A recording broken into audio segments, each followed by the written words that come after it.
on the air and streaming on the web since 1996. This is the Cinematic Sound Radio Network.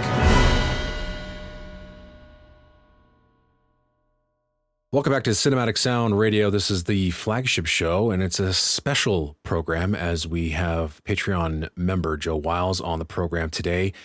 He is talking us through his most memorable themes in sports films, and he brought an interesting one with him right here. It's from the 1992 film Wind. It's about is it the America's Cup? Is that the... Yes. I think that's what it is. Sailboat races. It's insane. The score is by Basil Poledouris. The film was directed by Carol Ballard, starring Matthew Modine and Jennifer Grey. I haven't seen it myself, but again, doing some research, I had to see a couple of clips. And the only thing I'm going to say right now, and I've said it throughout the show, authenticity in sports movies. But this is a crazy one because... this is real boats. This is real weather, real water. I mean, and these are not small boats. These are massive, massive boats. But the way that they captured them, it felt real, again, authentic. And again, if you film that today, it would all be CGI boats. You just wouldn't have that feeling of being actually there. So, having seen the clips, this is something I actually now want to see. So, when did you first experience the film? I think like a lot of these not so box office breaking movies, I bumped into it in the middle of the night one time. You wake up and then, I need something on to distract me from whatever. So I'll put a movie on and you roll over and you try to fall asleep. And the next thing you know, you keep rolling over to see, what's going on in the movie. And I distinctly remember watching this movie in the middle of the night. Next thing you know, my feet are sweaty. I've been up for 3 hours, and I'm looking to see when it's on again because I want to see it again. It's a story we've heard before.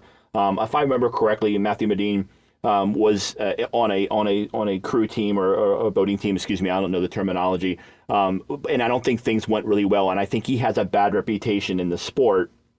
And then he also has this idea and this streamlining to build a certain kind of boat, and he convinces a team to eventually build the boat, and there's a love story there and whatever, and then he gets on the team and they're successful. Again, a real quick way of describing the movie. It's been a while since I've seen it. I wanted something nautical. I've always remembered this movie. Jennifer Grey was probably right out of 92. So yeah, we're just off of Dirty Dancing with her. It's a love story, but you end up rooting for him. It's Days of Thunder in the water. It's like you said, it's real. It's shot with real boats. With the technology we had in the early 90s. It's a great story. It's nothing, like I said, we haven't already seen before, but it's just a neat perspective, and you end up rooting for him. And it's a great movie. It's an interesting score also by Basil Poledouris, and he really goes into his collection of electronics for this and brings in also a pretty hefty ensemble of brass as well.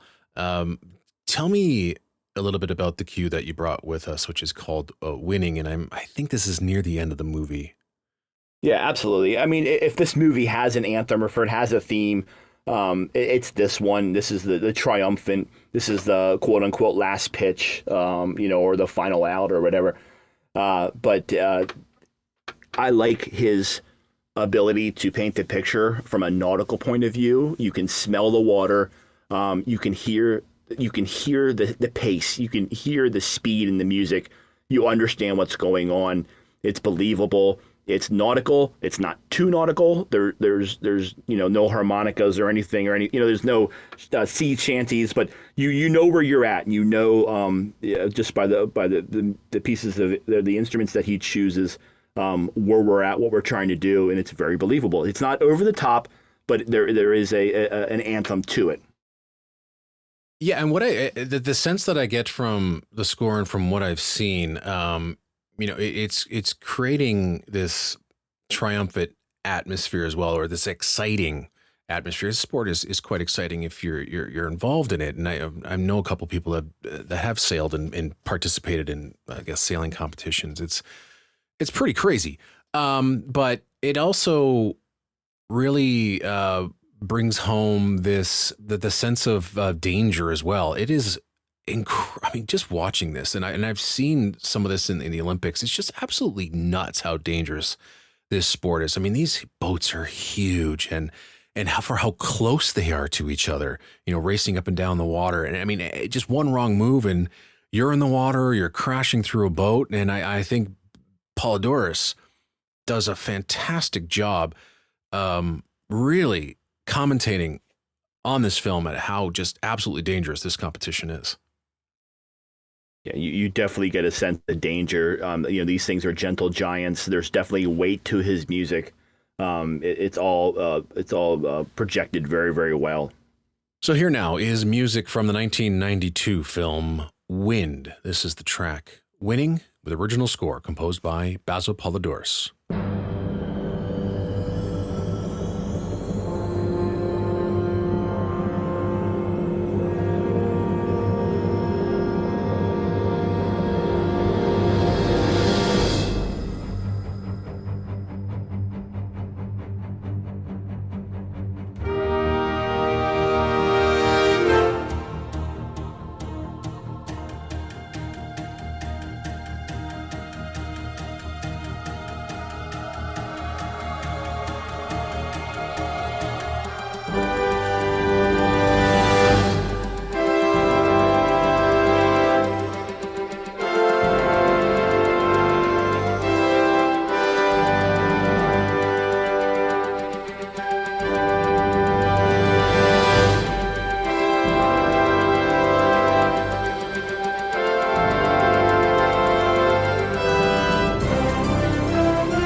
Up next is music from a film that is a personal favorite of mine, called The Karate Kid, released in 1984, and it's come back with the television show Cobra Kai, which I didn't think was going to succeed at all, but I find it to be absolutely fantastic. And the major stars are back, with the exception of Pat Morita, who sadly passed away, but he played Mr. Miyagi. And in this film, got an Academy Award nomination for his performance. The film also stars Ralph Macchio and one of the biggest crushes I ever had in the 1980s, Elizabeth Shue. But this film, I mean, to me, this is me in like elementary school or high school. Not so much getting bullied, but I was just this tall, well, not so tall, but I mean, I was just this skinny kid who, just kind of didn't think he was going to do anything or live up to anything, and just felt kind of out of place.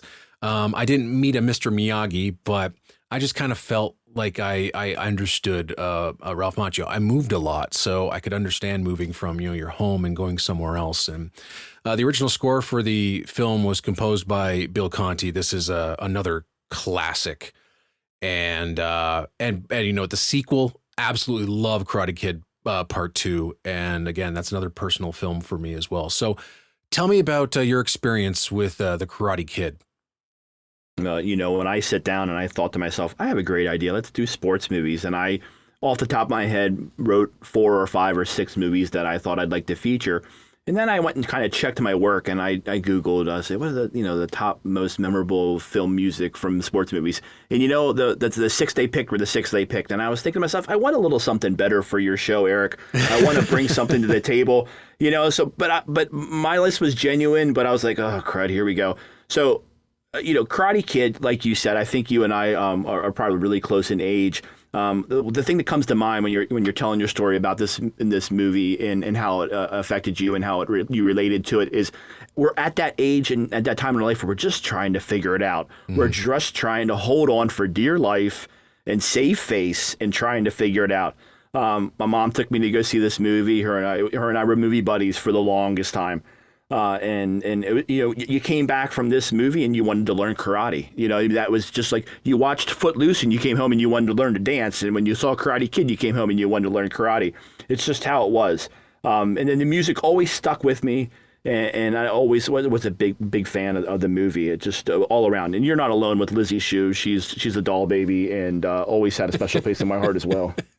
I mean, The Adventures of Babysitting, that whole opening sequence, man, I just melted seeing that. I want to go back to something you just quickly mentioned where you said you and your mom, I mean, we talked about your relationship with your father, but you and your mother, you said you were movie buddies. So how did that come about? So my parents divorced when I was very young, and we didn't have a lot of money. My mom worked a very tiring job, and we didn't necessarily have a car.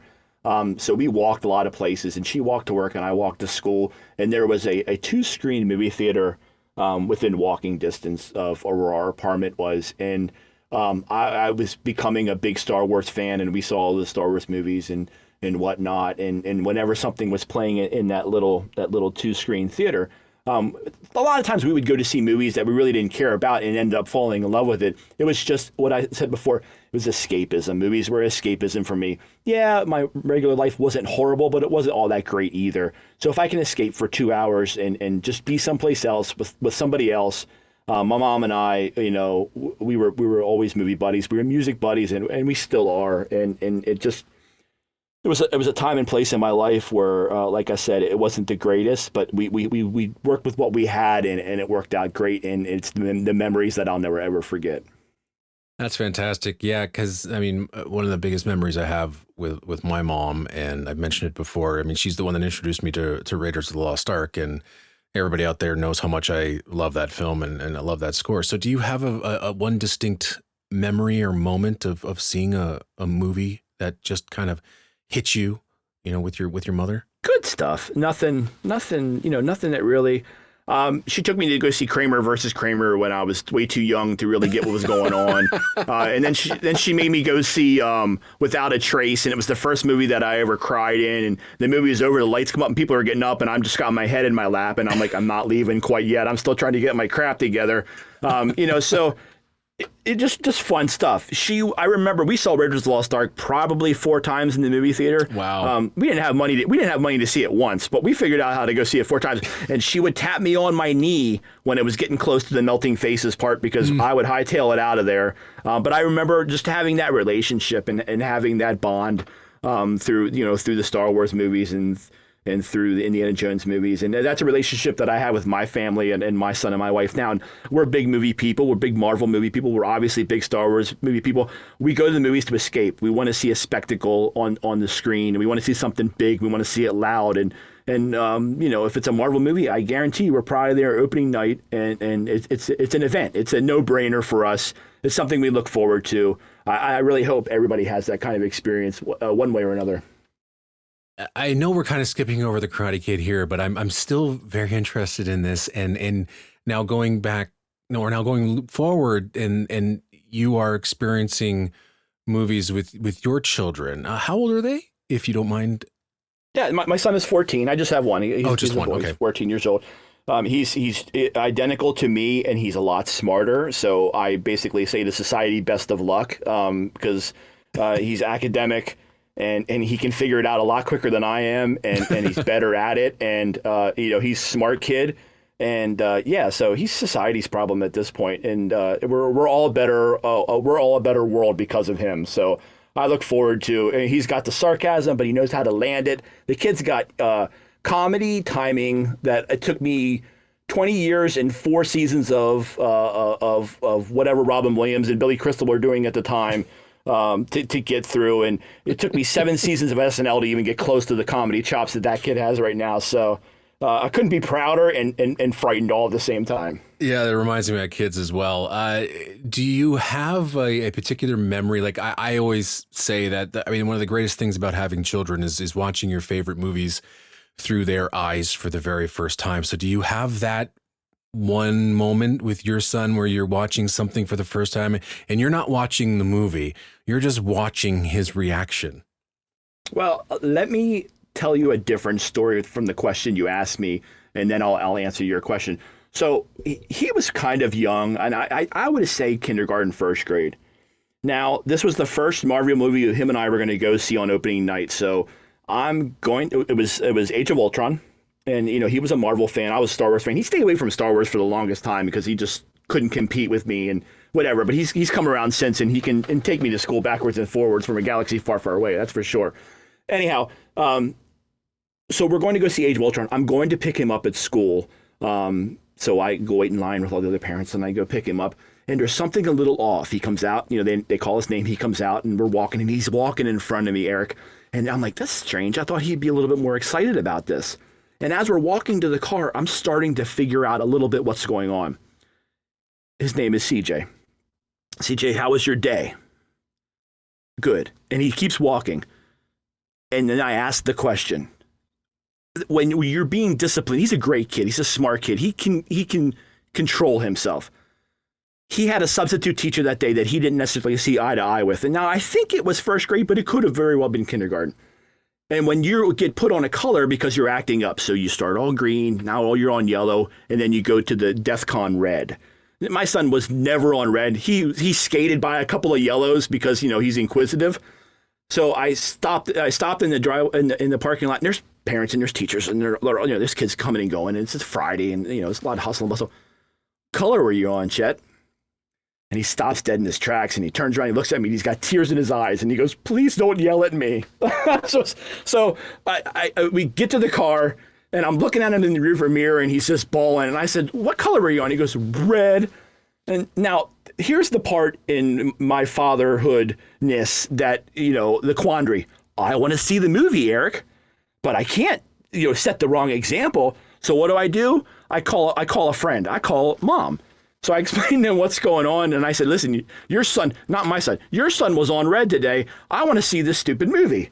And he's back, and CJ is contemplating getting out of town or whatever, and she's like, listen, there's got to be a story to this. It's fine. So the moral of the story is him and I went to the movies, and, and we had a great time. But the fact that the drama of getting there, the first time I was picking up at school to go see a movie after school and whatever, and he kind of loosened up, and we had a great time and enjoyed the movie. But that's my taking my son to a movie when it was just dad and him and the drama of it.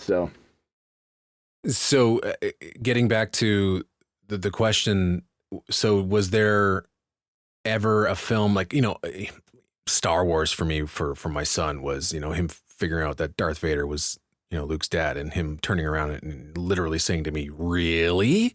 And of course I couldn't ask him because we then had to watch Return of the Jedi.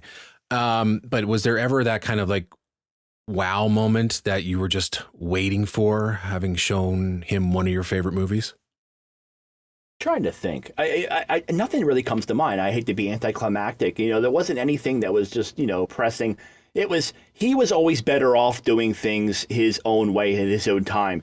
So yes, we would watch Star Wars movies, and for example, it's not really answering your question, but I came out in the living room over the Thanksgiving break, and he's watching. They had a Back to the Future marathon on, and I had thought he went downstairs and went to his best friend, the Xbox or whatever, and he's sitting there and he's got his mouth open. He's just watching Back to the Future, and I said, you like this? And he's like, yeah. I said, well, there's 2 more after this, and his eyes got really big, and 14 years old, and I'm getting him sucked in by a movie from 1985. I'm going to give this kid a couple bucks for his time. So, I mean, was there ever a time where it was a jaw drop? No, but it was fun watching him figure out the things that I really enjoyed, and him coming to them in it, not because I made him watch them, but it was an honest to goodness his decision, and he was getting it. And there's a lot of things that he watches that I wouldn't give the time of day to, but he'll stop and explain it to me, and then we'll watch it together.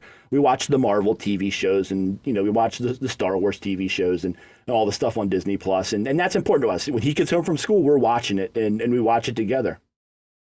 That's fantastic. Those bonding moments. That's great. Well, I mean, and it's interesting because you're talking about your relationship with your mother, and here we have a film that talks about that. I mean, Daniel doesn't necessarily have the best relationship with his mom here, but then he finds a relationship with a father figure in Pat Morita's character of Mr. Miyagi. Bill Conti's score is.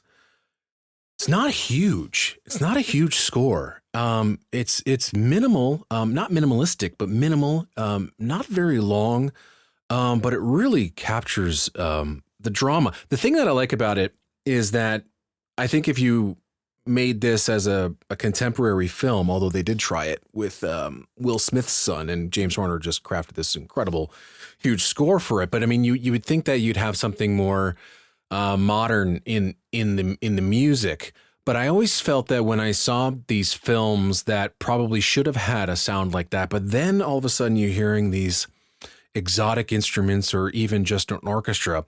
I always felt that when I was watching these films as a kid, that when I heard stuff like that, that I really had to take this movie seriously, or at least the filmmakers took these films seriously because they were using orchestral score. I had the same feeling with Back to the Future. The moment I hear a big symphony orchestra in a film of that sort, I'm like, oh, wait a minute. That's not what I was expecting. And then, I find myself paying attention more to these movies and feeling that they're having a bigger impact. But tell us about the score and then about the track that you brought along. Yeah, it's not an overpowering piece of music. It's definitely looking back on it and enjoying it again with the most recent re-releases and remasters. It's definitely a piece of music from its time. It makes no excuses for that. You definitely get an idea of what's going on during that time in the 80s. And it's nostalgic for me, and that's why I enjoy it, because it reminds me of a time and place like a lot of music does.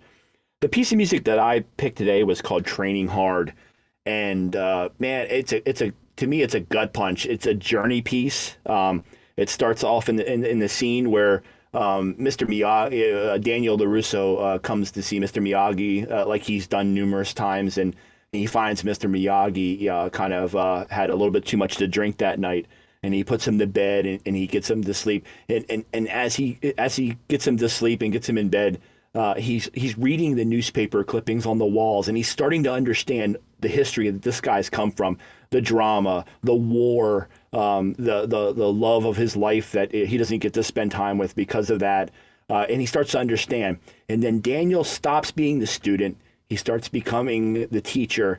And he goes, the next scene is him going and training himself. He takes it upon himself. And now it's a personal journey. Now he's not doing it to beat the bullies. He's doing it for Mr. Miyagi. He's doing it for himself. And that's the transformation of the movie. And this piece of music with the pan flute, it's just gorgeous. And if you can't hear this music, and you can't not visualize him standing on the boat and doing the crane kicks or whatever. It's not a long piece of music, but boy, does it tell a story. Absolutely.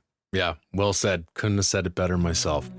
This is a brilliant, brilliant cue from the pen of Bill Conti. The track's called Training Hard, for the 1984 classic, The Karate Kid.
very best music for film, TV, and video games, this is the Cinematic Sound Radio Network.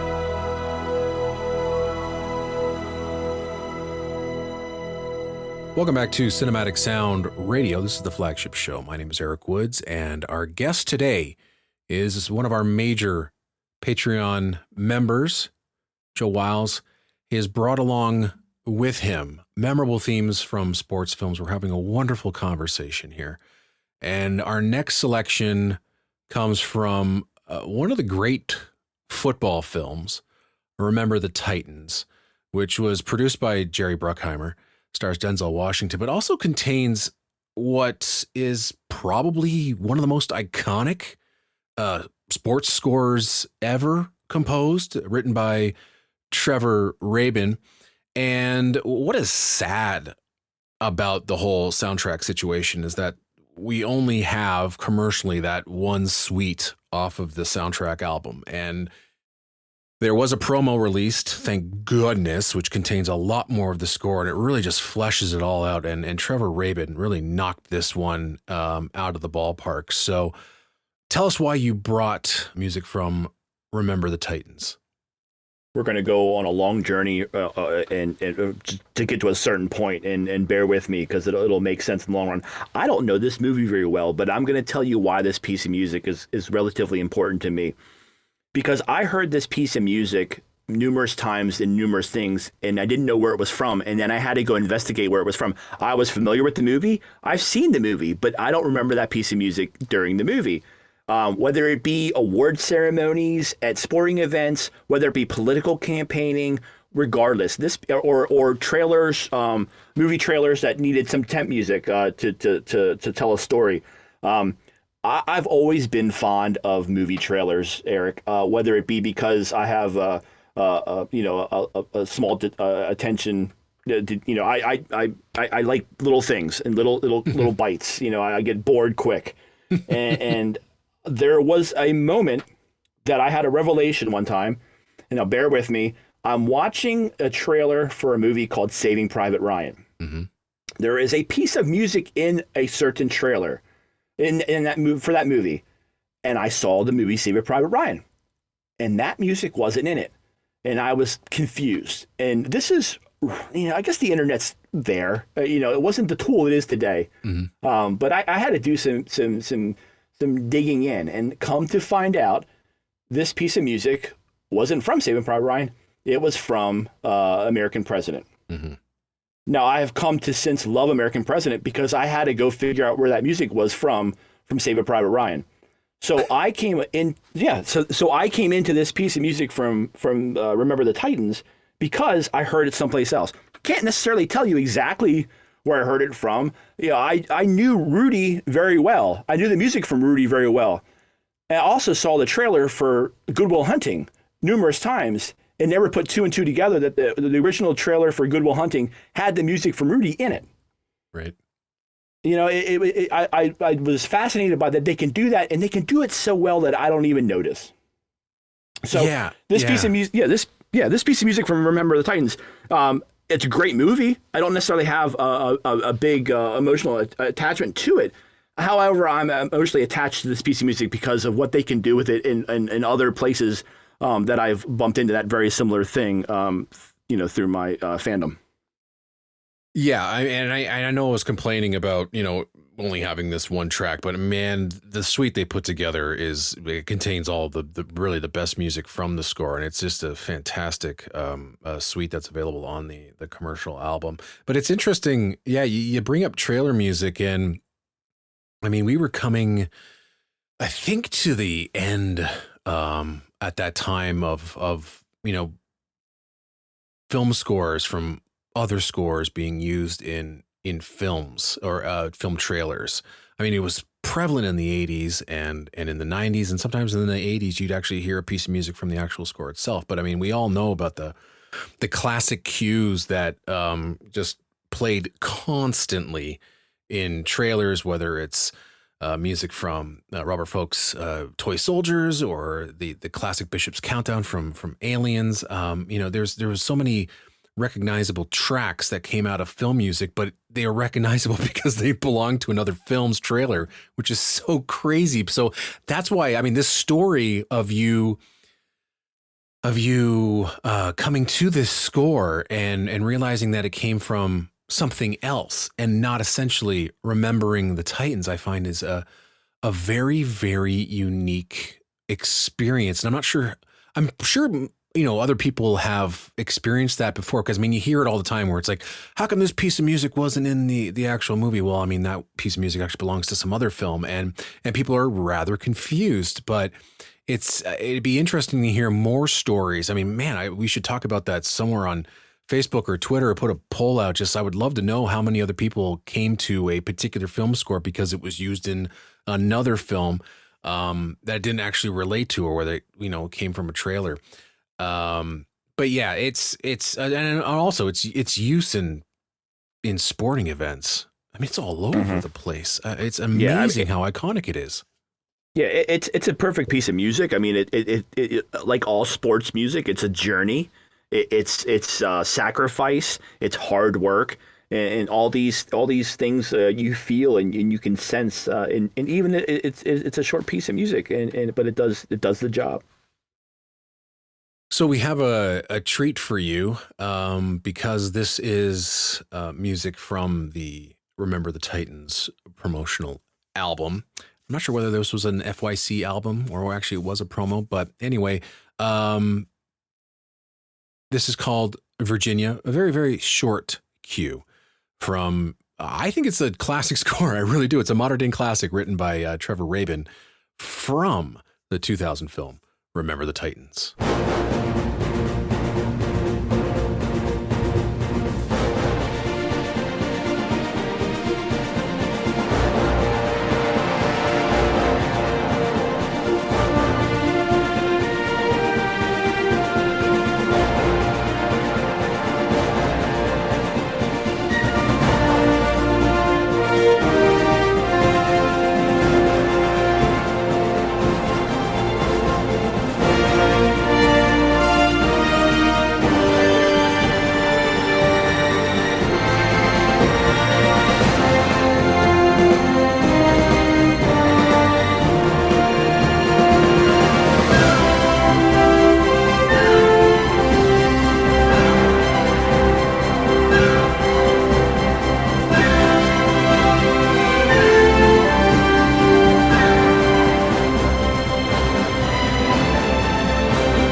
Up next, we're going to talk about another classic sports film, maybe my favorite sports movie of all time. I caught this on television on a rainy Sunday afternoon, not knowing what it was, and it just captured me, and so did Jerry Goldsmith's brilliant score. RUDY was directed by David Anspaugh, who also directed Hoosiers.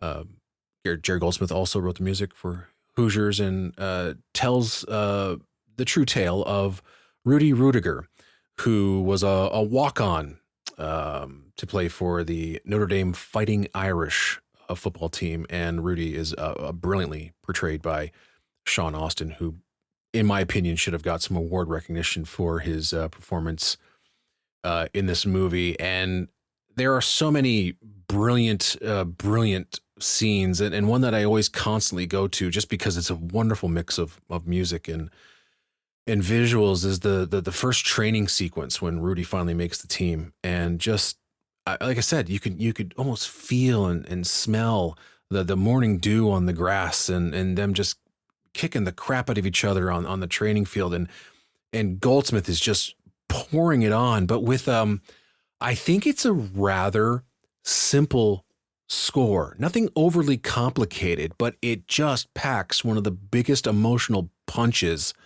I have ever felt in a film score.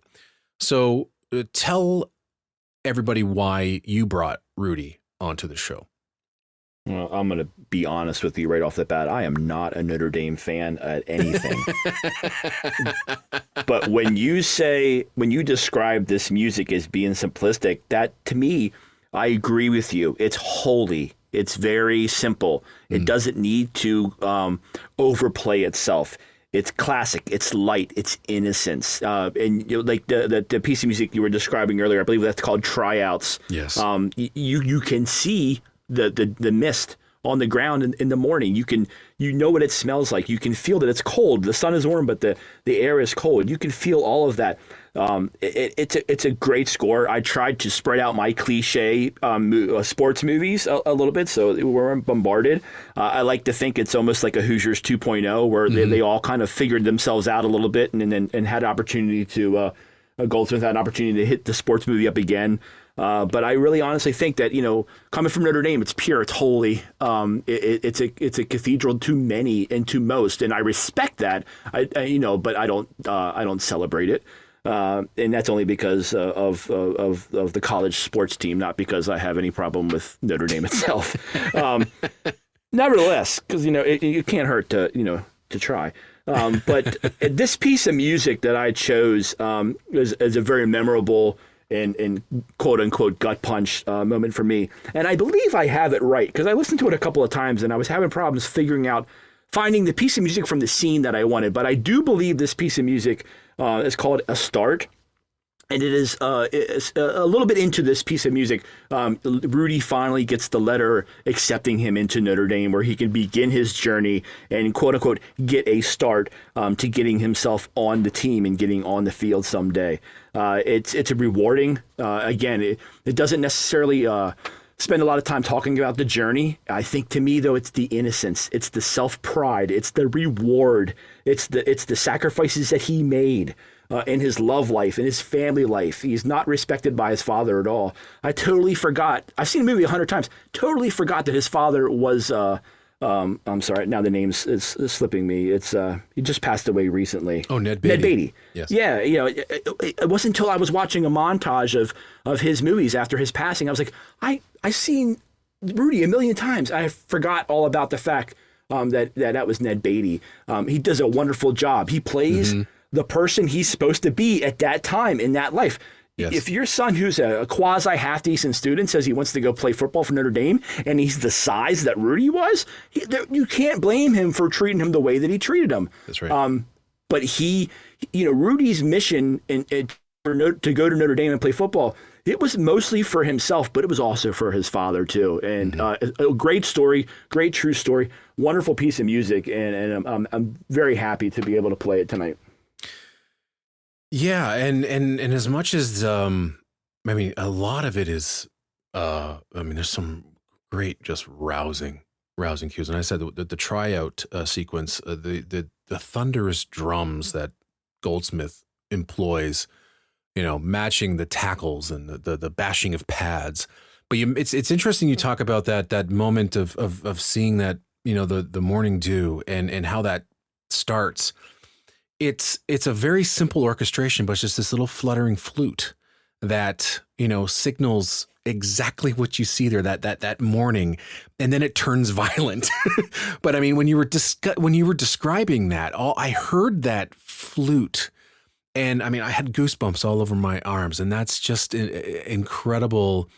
Incredible description of the scene, but also just hearing Goldsmith's music while you were talking about it. It's such an impactful score, and it's, again, there's not a lot of it in the movie, so when it comes in, it really is saying something special. And it, again, like I said, it's not only during the big bombastic moments where Rudy is bringing the team out onto the field, or during that absolutely fantastic final game, but it's some of the quieter, intimate, personal moments that Goldsmith also captures perfectly with his score, and he does that so well with this cue.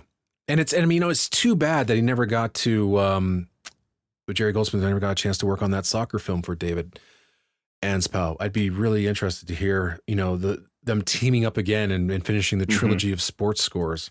Absolutely. The evolution would have been great. Oh, it would have been fantastic. I mean, William Ross still did a commendable job, but yeah, it wasn't Goldsmith. But anyway, here is music from the classic score by Jerry Goldsmith. It's from Rudy. This is the cue, a start.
We're now moving on to an interesting choice, a film I've only seen once, but I actually rather liked it, even though some of it's a bit mean-spirited. But I guess that's just the character Kevin Costner was playing.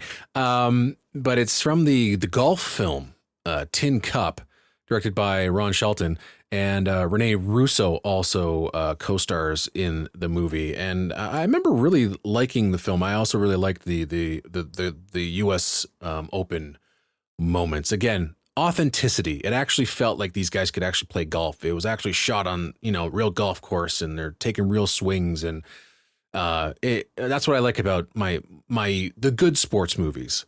And we could talk about all the bad hockey movies because there's only a few that actually feel authentic. But you didn't bring any hockey scores, so let me tell you my hockey story real quick. I love the movie Youngblood with Rob Lowe. Yeah.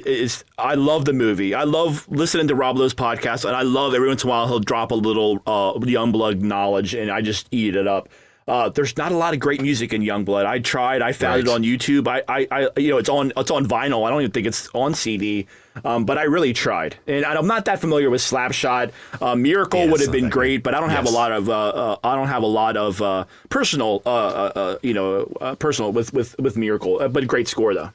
Yeah, there's I know we're going off a tangent here, but there's only for anybody that's going to watch hockey movies, it's the Mighty Ducks films you've got to stay away from because they are just awful. They don't treat the game properly at all. And I know it's supposed to be like that, but man, however, the scores are great. David Newman and then J.C. Redford did the third one, and really, really good scores. Miracle's fantastic. Mark Isham's music from it is really, really good. And I think that when I talk about those authentic sports films, I think Miracle got it right. It's one of the rare ones that I feel like, oh yeah, I know exactly how these guys felt. When you were dogging it out on the ice, your coach was going to skate you hard. And I felt those moments, and the hockey was good. It didn't feel phony. And there's another one, a Canadian film called The Rocket, about Rocket Richard. and it is about as authentic as you're going to get. And, old timey hockey, it felt like they were shooting in these old barns and the old skates, the old, actual sweaters and no helmets and just the worst sticks and pucks and ice surface you can ever get. That is a great, great movie for hockey. And then there's a fantastic documentary on the Red Army and their dominance of hockey throughout the generations. And but there aren't a lot of great, great, great hockey movies out there. It totally slipped my mind, but if I had to throw an alternate on the list, I don't remember any specific piece of music, but Mystery Alaska was a great movie. Oh, it's yes. one of those movies that I could watch that. It could be halfway through it, and I can pick it up and watch it and just finish it through. That is great underrated. movie, and Who scored that? I don't know. Was it Carter Burwell? And it hasn't been released, but I really want. Yeah, Carter Burwell wrote it. You're right. It is an underrated movie, and I've only seen it once, and I probably should see it again. But let's get on to golf and back to Tin Cup.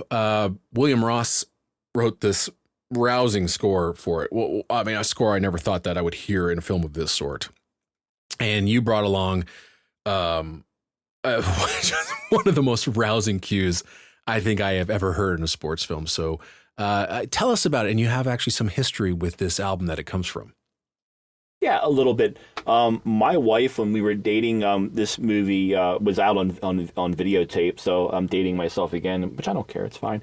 But she had the videotape and we watched it. And she actually had the soundtrack with the popular music CD in her car at the time, too. So we listened to it quite often and road trips or whatever. And I was familiar with the movie, but take it from me that she shares this wonderful movie with me and I take the score from it.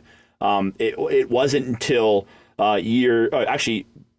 before I even met her, I did have a run-in with the score. But a lot of times with compilations and CDs, and hopefully you'll understand where I'm coming from, you'll put a CD in, and there's nobody that sits there and tells you what it's from, unlike your podcast, which I enjoy. Mm-hmm. So I'll have a CD in of compilations, and they'll be spitting out music, and I have no idea what it's from because you don't pick up the CD case and read the liner notes as you're driving down the road. You're just along for the ride. So it wasn't until she shows me this movie, and I go, I know that music. I know that music from something. And lo and behold, it's from one of my trusted CD sources, my old buddies in movie scores, Hollywood 96, the very same CD that I brought up when you had your first all request show for Patreon members, and I asked if you would please play the theme from what was it? It's slipping my mind right now. It was it Emma? It was Emma. Yeah, it was Rachel Portman. That's right. This was I think it was who did it? Who did Flipper? Was it Joel McNeely? Yeah, Joel McNeely. It was Flipper, and then it was Emma, and then it was Tin Cup, and boy, it was just a boom, boom, boom of music. So when it came to sports music, I have to circle back, and I have to put the theme from Tin Cup on this from that Hollywood 96 CD because it only makes sense, from a romantic perspective to circle back. And, they say you can always go home. The interesting part about this piece of music is it's a great piece of music. But up until this cue, the guy's losing his mind. Mm-hmm. He's trying to get on the green on one swing while everybody else lays up. And he ends up throwing the whole match, the whole game, because he's bound and determined. He's cruising along. He's got this in his back pocket. All he needs to do is hit it short, and then from there take it onto the green, which is an island basically in the middle of this lake. And he decides he's going to go for it because that's who he is. That's the character that he plays. That's who Kevin Costner plays in this movie. It's all or nothing. He's crazy. He'll take a bet and say you can't play 9 holes with a shovel. And it's maybe not like that, but it's very similar to that in this movie. It's great. He does a great job of it. It's all about him. It's all about his game. It's all about how he wants to do it on his terms. And evidently he does throw this match. He throws the game. Now he's on to his 7th, 8th. He's on to his last ball. And from what I understand in golf, when you're out of balls, you're done. Mm-hmm. You don't get another handful of balls. You don't get to buy a free one. When you're done, you're done. Cheech Marin plays his caddy, and Cheech Marin is beside himself because you just threw this match because you're a hothead, because you're crazy, you're a rogue, and he hands him the last ball. And that's where this cue comes into play, because on that last ball, he finally hits it on the green. And if I remember correctly, I'm embarrassed to say, is it not a hole-in-one? He gets it in the hole, yeah. I believe it's a hole-in-one. So after all that, it's the greatest part of the movie. It's the greatest piece of music in the movie. But at what cost? Mm-hmm. But a great movie. Yeah, and I actually like the fact that the film doesn't portray Kevin Costner's character, because that's exactly what he would do. I mean, he doesn't necessarily learn his lesson, and you know, he could see the championship in his eye, but he would rather be remembered for, I think, the greatest, what they call it, the greatest 12 in the history of golf, than having hoisted this trophy, because he made the shot that he wanted to make.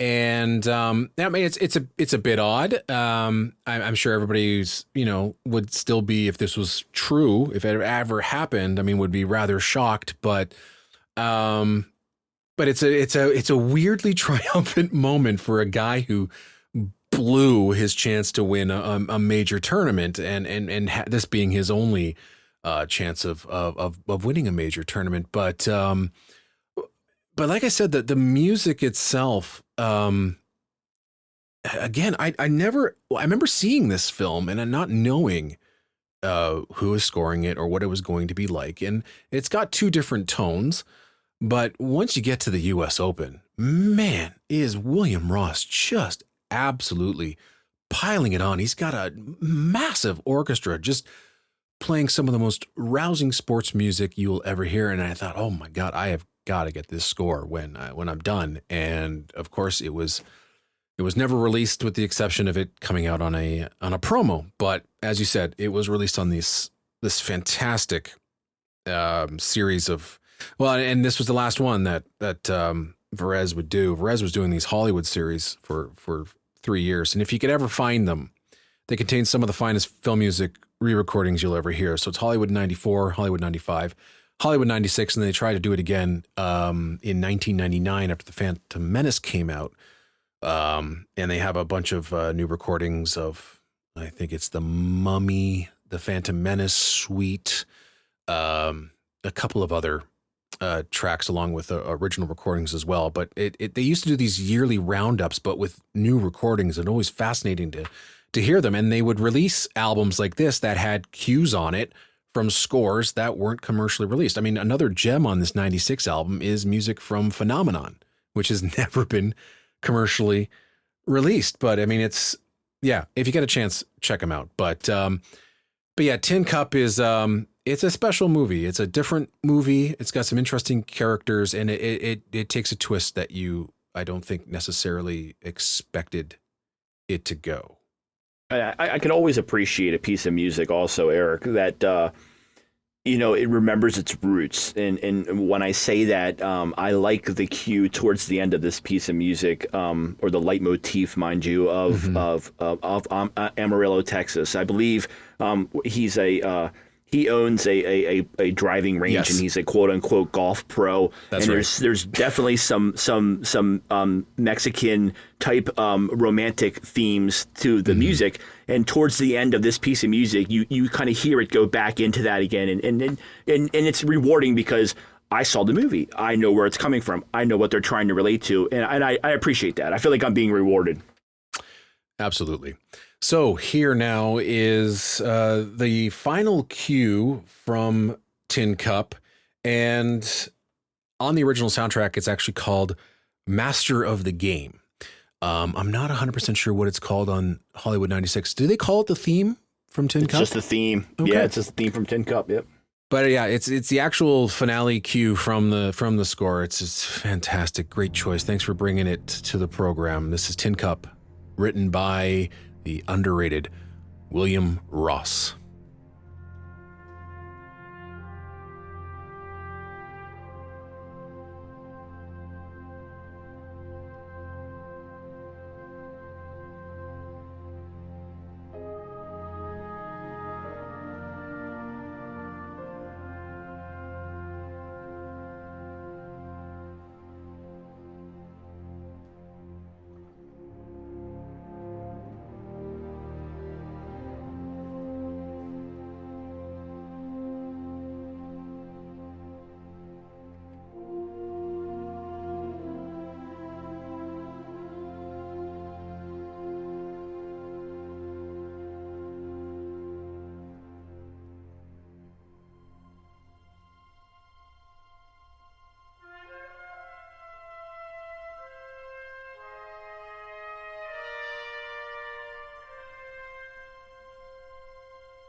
This is Cinematic Sound Radio, the flagship show. I'm Erik Woods, and our guest today is Joe Wiles. He's brought along some fantastic cues and themes and melodies from sports films, and the reason he got to do that was he signed up to become a Patreon member, a Cinematic Sound patron, and he signed up for the highest tier, and that is a limited tier. And we're going to have to discuss off the air whether we open it up to more people or not. But it was a very popular tier. It went like that once the Patreon was first published. So it's great to have you on the show. It's great to finally talk to you. I mean, that original email you sent me when we were doing the first all request show, I was outside on my porch and I was reading it, and I said to my wife, who was with me, we're enjoying our morning coffee, I said, you have to read this.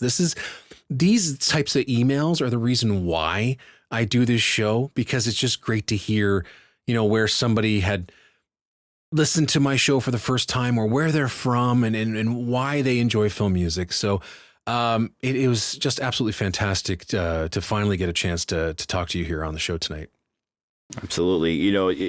You're a genuine person, Erik, and I've been listening to you since you've done your podcast, and I know you have a very positive and successful career prior to doing podcasts. And you're human, and you're honest with your listeners, and you tell the story from the heart. You do the research. You respect your listeners. You respect the pieces of music, and you're a genuine person. And your listeners, and myself included, appreciate the time and they appreciate the sacrifice that you do. And I don't have time to go dig all these pieces of music up, and half of them I would never hear before. But we all find value in what you do, and we're all better for it because of our love for movie scores or movies or pieces of music or whatever for whatever reason brings these people towards your show. And I'm not, you're not doing this to sell T-shirts. It's obvious. Like I said before, you're genuine. And that's why it was such an easy decision for me to do what I did for years and years and years, where I have taken and taken and taken from you. The least I could do was give back. And people, it's very simple, in Field of Dreams, people will come, Erik, people will come. And you've never wavered for what you do and how you do it. It's comforting to me. I know exactly what I'm going to get from one of your programs, and that includes the other programs that you have in your stable of artists. I listen to, and I'll dab into, and a couple of them too. I come back mainly for the Flagship show. That's home to me. That's comforting to me. I know what I'm going to get myself into. But the fact that you make yourself available, make your successes available to other people, and give other people voices and opportunities and time. Again, and I'll say it again, it's a genuine thing that you do, and I think I speak for all of the Patreon members, where it's the least we can do to show a little appreciation and make things a little bit more worth your while, and make the sacrifice real. Joe, that just means the absolute world to me, and I really do appreciate your support and just sticking with me for all of these years, and wanting to kind of help me out a bit every month. But thank you very much for saying what you did. I was going to go into a long ramble, but yeah, that really means it really means the world to me. Yeah, you need to hear it. I don't know how often you get to hear that, but at least I said, coming from me, my it's genuine. It's genuine appreciation, and it's the least I can do. So thank you. Yeah, and I find it so I found it so odd. It took me forever to kind of hit the publish button on the Patreon, because I'm not like, hey, I'm begging you guys for money, but I just remember, and I'm not even sure, it might have been you, or there was a couple other people like, how can we donate something to you? How can we do this? And I'm like, you don't have to. But then I was like, yeah, we really want to. And it's just me kind of, getting around my whole mindset of like, why? But I guess it's the same thing where it's like, why would anybody pay like somebody to play video games and let them just watch it on YouTube? You know what I mean? But people spend thousands and thousands of dollars to watch people play video games. So, it's the same thing. And you guys are getting enjoyment out of it. But I'm glad that, I'm able to offer, this sort of thing to you guys. And I wish I could offer to everybody else. And who knows, maybe, and that was the thing I was going to talk to you about was, I know this was an exclusive tier here, and there was only 2 spots. But, and I'm going to talk to William as well about it. But if you are okay with me opening it up to see if anybody else wants to jump on this, you guys will still get, your rewards and whatever. But if you are against it, then let me know, because this is supposed to be like your thing. So. No, I don't. The more the merrier. I often think about, do I want to give somebody else a chance? And at the same time too, I'm thinking, no, I'm fine for a while. Let me do this for a while. I'm not done. I'm tooting the horn yet or whatever. I enjoy it. This is working out really good. I'm comfortable with doing this, and it's only going to benefit you in the long run. You know what your costs are. Sure. You're not adding on to your house, for crying out loud, Erik. I know a lot about you. You don't know anything about me, but I know a lot about you, and I'm a pretty good judge of character. You're looking to cover your cost and make it worth your time. You have a vast amount of knowledge, and you want to share that, and we're all appreciative for it. So if you think that there's an avenue for some more on that tier or whatever, go for it by all means. Yeah, I mean, I just don't know if anybody was interested, but they might hear this show and go, yeah, absolutely. Because after that first all request show, 2 people jumped up to the higher tier so they can get involved. So I'm like, oh, that's pretty cool. So yeah, I mean, and we're going to do this again. Absolutely. But the one thing I was going to say though was, man, you're so well spoken, and listening to this, I was like, I would listen to an entire show of you just doing whatever you wanted to do. I mean, you're really good at this. And some people aren't, but man, you know how to speak music and talk your feelings. And it's, yeah, I hope we get to, I mean, we are going to do this again. But wow. I figured out the topic on the way home today from work. I was I got it all figured out. Oh yeah. I got it all figured out. We are going to do Flight. Oh, you're so awesome. Awesome. That's going to be great. Awesome. Yeah. So yeah. And real quick, I'm sorry, real quick. And the reason why we're doing Flight is because the one piece I almost picked for the first all request show was another movie that I bumped into in the middle of the night, was a nice piece of music from a movie called The Boy Who Could Fly. Yep. Yeah. That's, oh my God, so good. And have you heard, like, which album do you have of The Boy Who Could Fly? I have one of the, like I said, I get confused sometimes. It's either Entrada or La La Land or whatever. There was whatever they put out. I bought it off eBay, but it was a re-recording or a remaster. Oh, so okay. So because there's a version which has the original soundtrack, which is the original cues in the movie. But then Broughton went to London and recorded an entirely different album with different orchestrations and whatnot. So that amazing flying cue it's not vastly different, but it's different enough that it's interesting to hear the 2 cues back to back, because it's sort of like what Williams did with E.T., right? Recorded an entire album that was, none of that was the original cues except for the final track. So I don't know whether Entrada released one that had both the album and the actual soundtracks, but I know Varese had the original soundtracks. They did an encore series of that. But anyway, it's interesting to listen to the concert version of it, if you will. But you're right. Yeah, the Broughton stuff is like, even like, Cody's Flight from Rescuers Down Under. Man, I showed that to my daughter the other day. She's great. Getting into animation. Mm-hmm. And I said, I mean, if you want to get into animation, this is one scene you've got to see. She was just transfixed for 6 minutes. Just like, what is this? Yep. So, anyway. Wonderful. Yeah, it's fantastic. Okay. So, sadly, we've come to the end of today's program. I think you and I could probably talk for another few hours, but I think in about 6 months from now, we'll talk again and we'll do another show. And I'm really looking forward to that. But I'm also really looking forward to your requests for the rest of the request shows up until that time. But we are going to end the program with a unique selection. So I'm going to let you introduce the last track on today's program. My heart will always be with John Williams. John Williams always will be the conductor or the theme of my life, my accomplishments and my challenges and all the different points.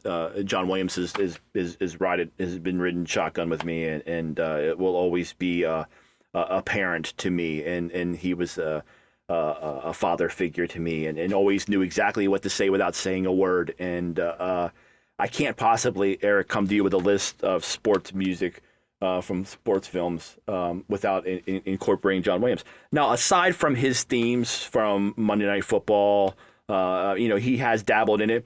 Kobe Bryant's movie he did about basketball, but John Williams scored. Kobe was a smart guy, but he lamented when he picked John Williams to do the theme for his movie. I'm not that familiar with it. I've heard it, but it doesn't really hold a special place in my heart. However, my wife and I reference my wife a lot because she's my best friend and she's my buddy. And things that she enjoys, I enjoy too, and likewise. I think sometimes she comes a little bit further on my side than I come on hers, but we all have areas for improvement. But we always enjoyed, and she was a reader, and she read all the Harry Potter movies.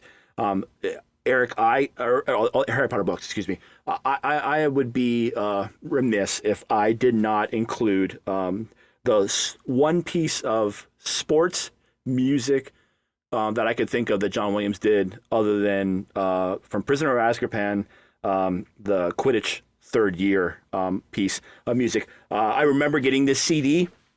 I remember being at work. I remember buying the CD. I remember going out to my car. I knew it was Williams's last turn with the Potter movie. I anticipated this soundtrack as if it was a Star Wars soundtrack. And I remember getting to this cue, and I hadn't seen the movie yet, but I had the music, and I knew that it was storming. I knew that it was raining.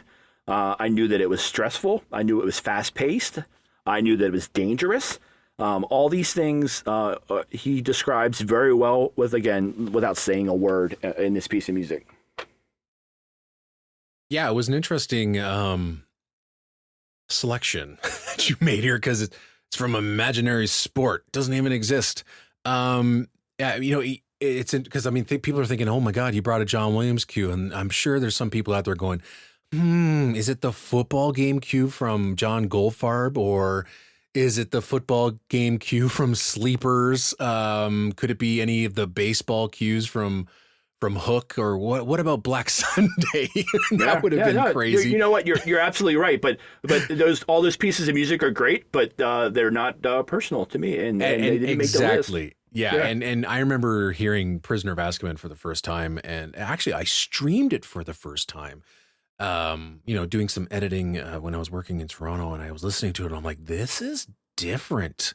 I mean, we were so used to hearing a particular sound for Quidditch in the first two films, but this one was darker, and it also went back to a more thematic or melodic style of writing action for John Williams, which is something that he was abandoning around this time. A lot of the action material that he wrote was more rhythmic.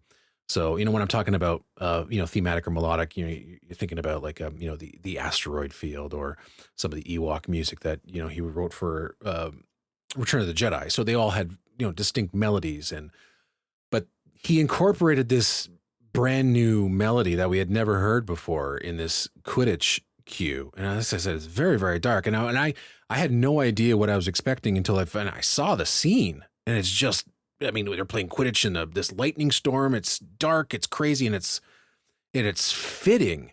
And interestingly enough, the theme would come up again in did Splott reprise it in one of his scores? Which I thought, out of all the Quidditch stuff, it's amazing that he went back to Prisoner of Azkaban. But yeah, it's Azkaban just blew me away, and I'm like, how in the world could he top the first two? And he just absolutely knocked it out of the park with Prisoner. He did a really good job of what they tried to do by getting a new director for the third film.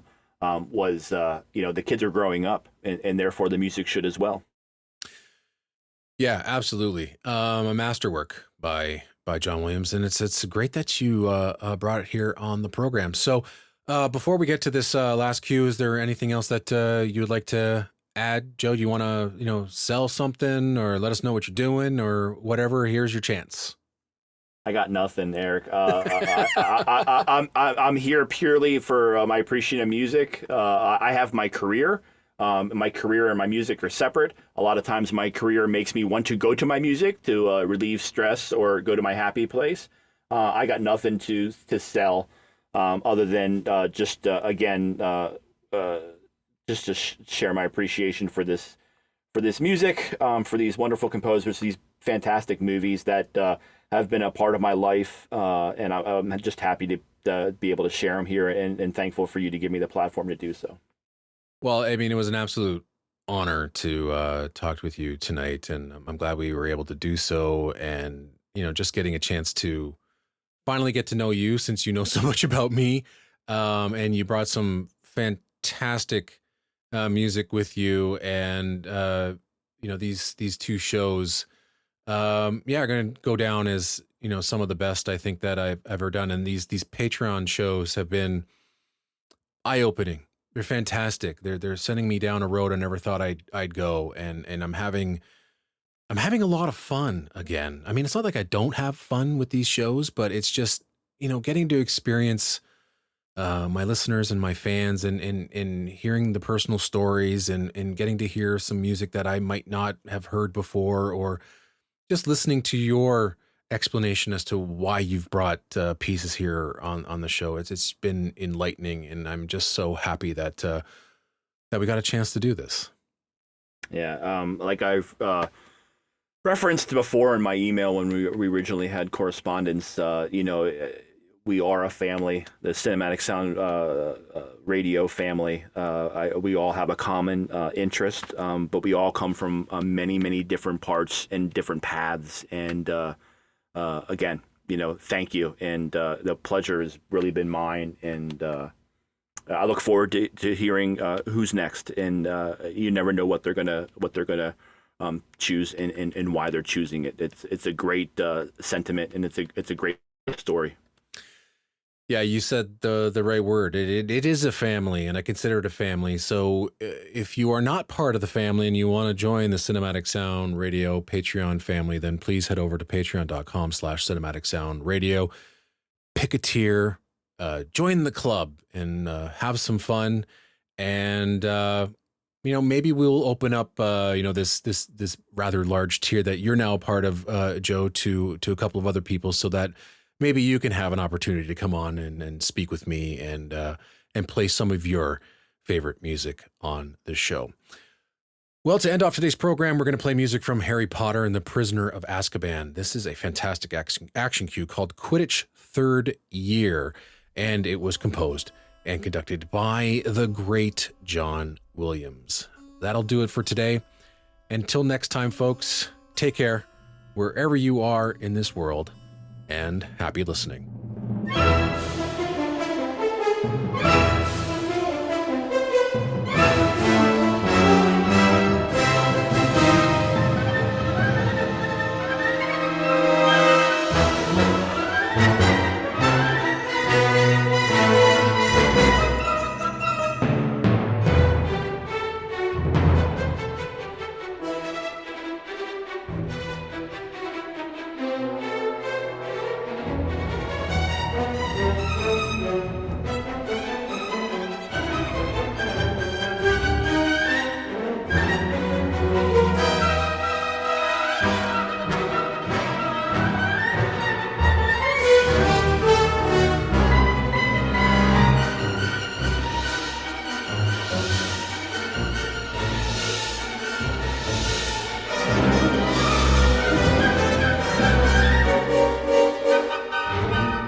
Thank you for tuning in to the Cinematic Sound Radio Network. I want to thank Tim Burton for providing his voice for all the bumpers and stingers you hear throughout the show, and to David Coscina for providing Cinematic Sound Radio's intro music. If you have any questions, comments, or concerns, please email us at cinematicsound@yahoo.com. You can find us on social media at CinSound Radio on Twitter, at Cinematic Sound on Facebook, and from wherever you're listening to us today, please leave us a 5-star rating and a positive review. Reviews help introduce potential new listeners to the show. While you're at it, head over to TeePublic to find yourself a Cinematic Sound Radio t-shirt and support us on Patreon by going to patreon.com/cinematicsoundradio. And don't forget to check out Cinematic Sound Radio at cinematicsound.net.